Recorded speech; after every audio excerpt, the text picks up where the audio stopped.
It was 2:07 a.m. when my phone rang. Unknown number. I should have ignored it. I should have gone back to sleep. But I answered, and a woman whispered, trembling, "Please, can you come be with me? I'm so scared." I didn't know her. She didn't know me. And in that moment I had no idea that this one decision would change both of our lives forever. Before we go deeper, let us know in the comments where you're watching from. We'd love to hear from you. And if you're new here, click on the subscribe button so you never miss any of our upcoming videos. My name is David. I'm 47 years old, divorced for 3 years, living alone in a modest apartment in Portland, Oregon. I work as an accountant at a mid-size firm. My life had become predictable in the way that middle-aged lives often do. Wake up, coffee, work, gym maybe twice a week, microwave dinner, TV, sleep, repeat. My ex-wife, Jennifer, had moved to Seattle with our daughter Emma, who was now 19 and in college. We texted occasionally, friendly enough, but distant. The kind of distance that settles in when people realize they've become strangers who once shared a life. I wasn't unhappy exactly, but I wasn't really living either.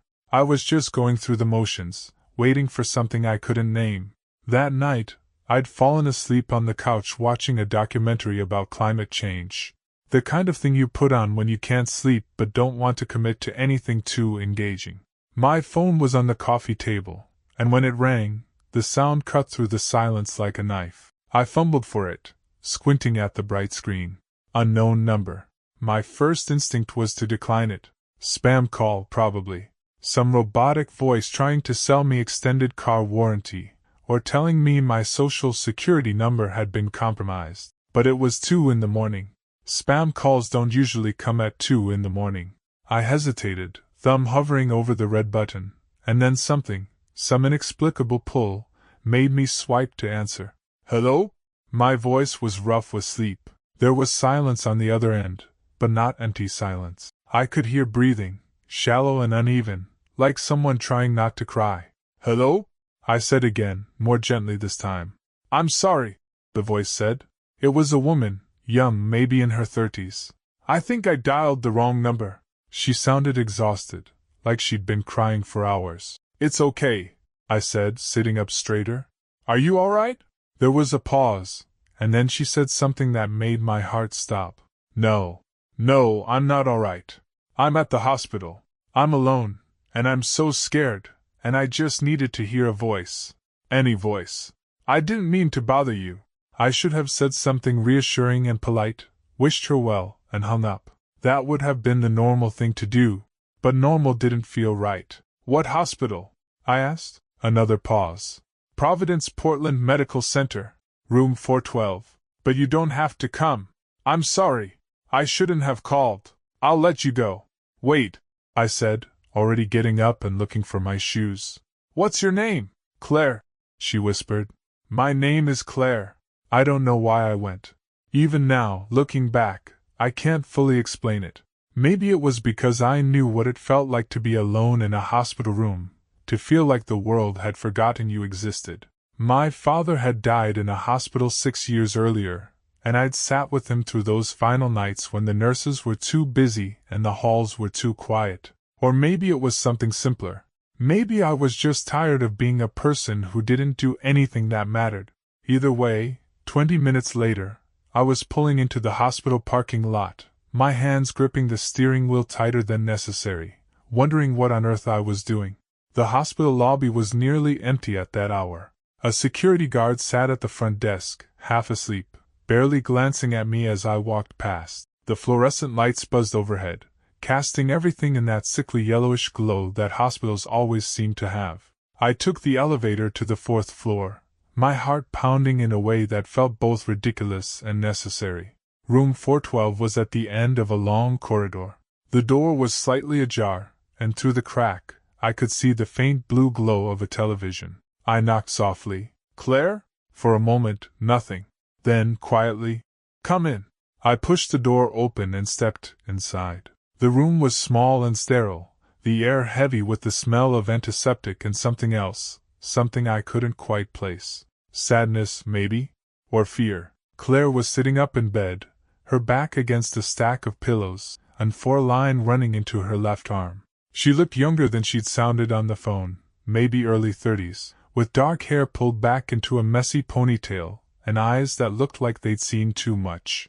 She stared at me for a moment, confused, and then her face crumpled. "You actually came," she said, her voice breaking. I didn't know what to say, so I just nodded and pulled a chair up beside her bed. "Yeah," I said. "I came." We sat in silence for a while. Not the awkward kind of silence, but the kind that feels necessary, like both of you are trying to figure out where to start. Finally, she spoke. "I was trying to call my sister," she said, staring down at her hands. "We haven't spoken in 2 years. I thought maybe if I was in the hospital, she'd care enough to come. But I must have dialed wrong. And then you answered, and you were so kind, and I just couldn't hang up." "What happened?" I asked gently. "Why are you here?" She closed her eyes, and for a moment I thought she wasn't going to answer. Then she said, "Stage 3 ovarian cancer. They found it 6 months ago. I've been doing chemo, but it's not working the way they hoped. Tonight, I had a reaction to one of the medications. They stabilized me, but I have to stay overnight for observation. My husband couldn't come. He's out of town for work. At least, that's what he said." There was something in the way she said it, a bitterness that suggested there was more to the story. But I didn't push. Instead, I asked, "Do you want me to stay?" She looked at me then, really looked at me, like she was trying to figure out if I was real. "You don't even know me," she said. "I know," I said. "But you called for a reason. And I'm here for a reason. So if you want me to stay, I'll stay." She nodded, tears spilling down her cheeks. "Thank you," she whispered. And so I stayed. I stayed through the night, listening as she told me about her life. She'd grown up in a small town in Montana, the younger of 2 sisters. Her parents had died in a car accident when she was 23, and her sister had blamed her for it because Claire had been the one driving that night, even though the accident wasn't her fault. They hadn't spoken since the funeral. Claire had moved to Portland, met her husband, Michael, and tried to build a new life. But the marriage had been struggling even before the diagnosis. "He's not a bad person," she said quietly, somewhere around 4 in the morning. "He's just not equipped for this. He doesn't know how to handle sickness or fear, so he works longer hours, takes more business trips, finds reasons not to be home. And I can't even be angry at him because part of me understands. Who wants to watch someone they love waste away?" "That's not fair to you," I said. She shrugged. "Life isn't fair. I learned that a long time ago." I stayed until the sun started to rise, casting pale orange light through the window. A nurse came in to check her vitals, giving me a curious look but saying nothing. When visiting hours officially started at 8, I stood to leave. "I should let you rest," I said. Claire reached out and grabbed my hand. Her grip was weak but urgent. "Will you come back?" she asked. "I know I have no right to ask, but will you come back?" I should have said no. I should have told her that I hoped she'd get better, that I was glad I could be there for her, but that this was where our paths diverged. But looking at her face, at the hope and fear warring in her eyes, I couldn't do it. "I'll come back," I said. And I did.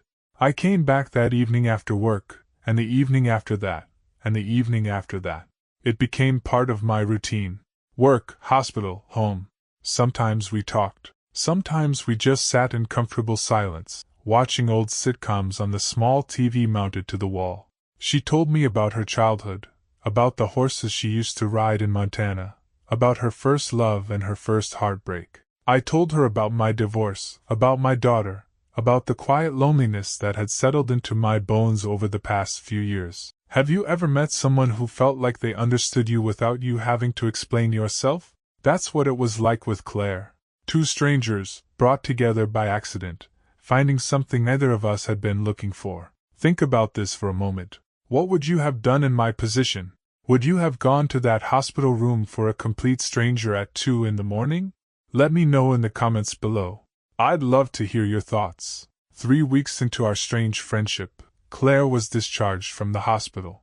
The doctors wanted her to continue outpatient treatment, but she was stable enough to go home. I drove her back to her house, a small bungalow in a quiet neighborhood. Michael's car wasn't in the driveway. He's probably still at work, Claire said, but she didn't sound convinced. I helped her inside, carrying her bag, making sure she was settled. The house felt cold, unlived in. There were dishes in the sink, mail piled on the counter, a thin layer of dust on the furniture. Do you need anything? I asked. I'm okay, she said, but her voice was small. I left my number on the counter. Call me if you need anything, I said. Anything at all. She nodded, and I left, feeling like I was abandoning her even though I knew I couldn't stay. But that night, around midnight, my phone rang. It was Claire. I'm sorry, she said. I know it's late, but I'm scared, and Michael isn't home, and I just needed to hear your voice. I'll be right there, I said. I drove back to her house, let myself in with the spare key she'd given me earlier, and found her sitting on the couch in the dark, wrapped in a blanket.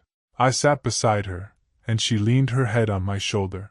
We didn't talk. We just sat there, two broken people finding comfort in each other's presence. This became our new normal. I'd come over after work, bring dinner, sometimes just sit with her while she rested. Michael was rarely there, and when he was distant, distracted.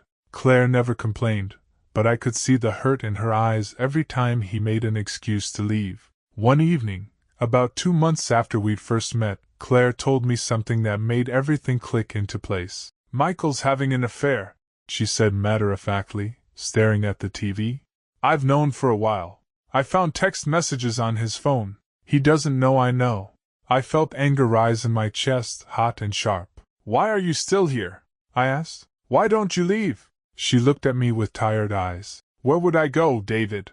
I'm sick. I can't work. I don't have family. This is my home, even if it doesn't feel like one anymore. You could stay with me, I said, the words coming out before I'd fully thought them through. She blinked, surprised. David, I can't ask you to do that. You're not asking, I said. I'm offering. She was quiet for a long time, and then she said, Why are you doing this? Why do you care so much about a stranger? I thought about it, really thought about it, and then I said, Because you're not a stranger anymore, and because when I'm with you, I feel like I matter, like my life means something. I haven't felt that way in a long time. 2 days later, Claire moved into my apartment. It was small, but it was enough. She took the bedroom, and I took the couch. Michael didn't fight it. In fact, he seemed relieved. Within a week, he'd filed for divorce. Claire was devastated, even though she'd seen it coming. 15 years, she said one night, crying in my arms. 15 years, and he couldn't even pretend to care. Then he's a fool, I said. And you deserve so much better. Living with Claire changed everything. My quiet, predictable life became something fuller, something richer. We fell into a rhythm. I'd make breakfast before work, leave notes for her on the counter, call during my lunch break to check in. She'd have dinner ready when I got home, or at least she'd try. On her bad days, when the chemo made her too sick to move, I'd sit beside her bed and read to her, old novels she loved, poetry, sometimes just news articles. We talked about everything. Life, death, regrets, dreams. She told me she'd always wanted to see the northern lights but never had the chance. 6 months after she moved in, Claire's condition worsened. The cancer had spread to her liver. The doctors gave her 6 months, maybe a year if she was lucky. She took the news with a calmness that broke my heart. That night, lying in bed, she said, David, I need to ask you something. Anything, I said. When I die, will you be there? I don't want to be alone. I took her hand and squeezed it gently. I'll be there, I said. I promise. But Claire didn't give up. She fought with everything she had. She continued treatment, even when it made her violently ill, even when the pain became unbearable. And through it all, we grew closer. I'm not sure when I fell in love with her. Maybe it was the night she laughed so hard at a terrible joke I made that she snorted, and then we both couldn't stop laughing. Or maybe it was the morning I woke up to find her sitting at the kitchen table, watching the sunrise, and she turned to me and said, Thank you for giving me a reason to keep fighting. One evening, about 8 months after she moved in, Claire asked me to take her somewhere. Where? I asked. Anywhere, she said. I'm tired of being stuck in this apartment. I want to feel alive. So I drove her out to the coast, to a quiet beach we talked about but never visited. It was late September, and the air was cool, the ocean restless. We walked along the shore, her hand in mine, the waves crashing beside us. She looked so small, so fragile, the wind whipping her hair around her face. "I'm glad it was you," she said suddenly. "I'm glad I called the wrong number that night, and I'm glad you answered." "Me too," I said, and I meant it with every part of me. She stopped walking and turned to face me. "I love you, David," she said. "I know that sounds crazy. I know we met under the strangest circumstances, and I know I'm dying, but I love you. And I needed you to know that." I pulled her close, wrapping my arms around her, feeling her heartbeat against my chest. "I love you too," I said. "I think I've loved you since that first night in the hospital."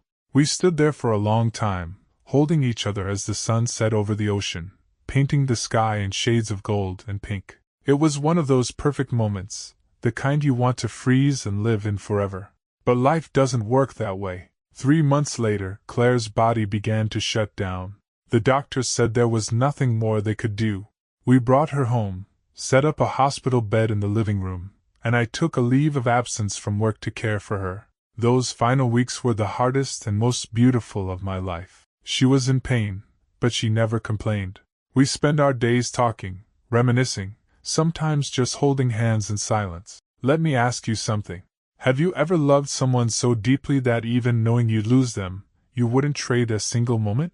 That's what it felt like. Every painful, beautiful moment was worth it.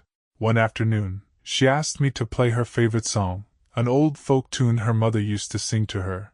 I played it on my phone, and she closed her eyes, humming along softly. "Do you believe in heaven?" she asked when the song ended. "I don't know," I said honestly. "I'd like to think there's something." "Me too," she said. "I'd like to think I'll see my parents again. And maybe one day, you'll find me there too." I couldn't speak. I just held her hand tighter, tears streaming down my face. She died on a Tuesday morning, 3 days before Christmas. I was beside her, holding her hand, just like I promised. Her breathing had been shallow for hours, and then, quietly, it stopped. The room felt impossibly still. I sat there for a long time, unable to let go, unable to accept that she was really gone. The woman who had called me by accident, who had brought so much meaning into my life, was gone. The funeral was small. Just me, a few of her coworkers, and surprisingly, her sister, who had reached out after seeing the obituary. We didn't talk much, but she thanked me for being there for Claire when she couldn't. After everyone left, I went back to my apartment. It felt empty in a way it never had before. Her things were still there, her books on the shelf, her coffee mug in the cupboard, the blanket she always wrapped herself in draped over the couch. I didn't have the heart to move any of it. Grief is a strange thing. Some days it's a dull ache, manageable, easy to ignore. Other days it's a tidal wave that knocks you off your feet. I threw myself into work, into routine, trying to outrun the emptiness. But at night, when the apartment was quiet, I'd think about her laugh, her strength, the way she'd look at me like I was the most important person in the world. 6 months after Claire died, I received a package in the mail. No return address, just my name written in handwriting I didn't recognize. Inside was a letter and a small wooden box. I opened the letter first. It was from Claire. She must have written it weeks before she died and arranged for someone to send it after. The letter read, "David, if you're reading this, it means I'm gone. I don't have the words to thank you for everything you've done for me. You gave me love when I needed it most. You gave me hope when I had none. You made my final year the happiest of my life. I know you're probably sitting in that apartment, drowning in grief, thinking you should have done more. But you did everything. You were everything. Inside this box is something I want you to have. It's not much, but it's important to me. Live, David. Don't waste your life the way I wasted so much of mine. Find joy. Find love. And when you do, know that I'll be cheering for you, wherever I am. With all my love, Claire." Inside the box was a small silver compass, worn and engraved with the words, "Not all who wander are lost." I held it in my hands, tears blurring my vision, and I made a promise to her, to myself, that I would live. that I would find meaning and joy and love, the way she'd found it with me. It's been 2 years now since Claire died. I still think about her every day, but the grief has softened into something gentler, something I can carry. I've started traveling, seeing the places she always wanted to see. Last winter, I went to Alaska and watched the northern lights dance across the sky, and I like to think she was there with me, watching too. I've reconnected with my daughter Emma. We talk more now, visit more often. I've even started dating again, though nothing serious yet. But I'm open to it in a way I wasn't before. Because Claire taught me that life is fragile and short, and love, real love, can come from the most unexpected places. Sometimes people ask me if I regret answering that call, if I regret getting involved, knowing how it would end. And the answer is always the same: no, not for a second. Because that wrong number wasn't a mistake. It was a gift. It was Claire reaching out into the darkness, hoping someone would answer. And I'm so grateful I did. So let me ask you something. Have you ever had a moment where one small decision changed everything? A moment where you chose to show up for someone, even when it was inconvenient or uncomfortable? What would you have done if you received that call? Would you have answered? Would you have gone to that hospital room? Leave your thoughts in the comments. I'd love to hear your stories. And if this story touched you, if it made you feel something, share it with someone who needs to hear it. Because we all need reminders that kindness matters, that showing up matters, that sometimes the smallest acts of compassion can change a life. Thank you for watching. And remember, the next time your phone rings with an unknown number, maybe, just maybe, answer it. You never know whose life you might change, or who might change yours.